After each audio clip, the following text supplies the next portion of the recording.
થાણગઢ જોગ આશ્રમે ચૈત્રી પૂનમનું આયોજન કરવામાં આવ્યું.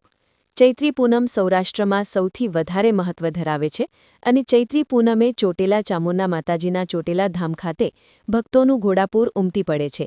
ત્યારે ચોટેલા ધામ ખાતે ગુજરાત અને સૌરાષ્ટ્રમાંથી સંઘ દ્વારા અને ભક્તોજનો ચાલીને ચામુંડા માતાજીના દર્શન કરવા આવે છે.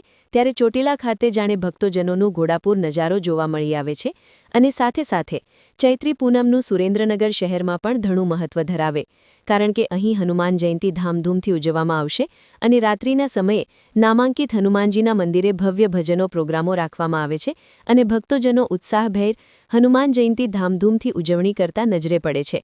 અને સાથે સાથે ચૈત્રી પૂનમ હોય અને થાણગઢના જોગ આશ્રમ ખાતે ચૈત્રી પૂનમની ઉજવણી ભૂલી શકાય તેમ નથી, કારણ કે થાણગઢ ખાતે જોગ આશ્રમ દ્વારા 21 ગજની ચૈત્રી પૂનમ નિમિત્તે ધ્વજારોહણના કાર્યક્રમ કરવામાં આવે છે અને ચૈત્રી પૂનમના દિવસે ધજા ચડાવવામાં આવે છે.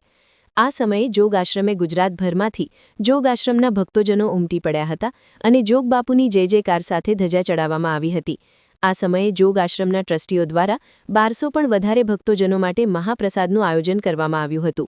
વધુમાં જોગ આશ્રમના મેનેજિંગ ટ્રસ્ટી શાંતિલાલભાઈ પટેલ, જોગ આશ્રમના પ્રમુખ રાજુભાઈ ઠાકર, જોગ આશ્રમના ટ્રસ્ટી નરેશભાઈ મારુ, સુંદરજીભાઈ પ્રજાપતિ ખાસ હાજર રહ્યા હતા અને ચૈત્રી પૂનમનો જોગ આશ્રમ ખાતે ધાર્મિક કાર્યક્રમોનું સફળ આયોજન કરાયું હતું.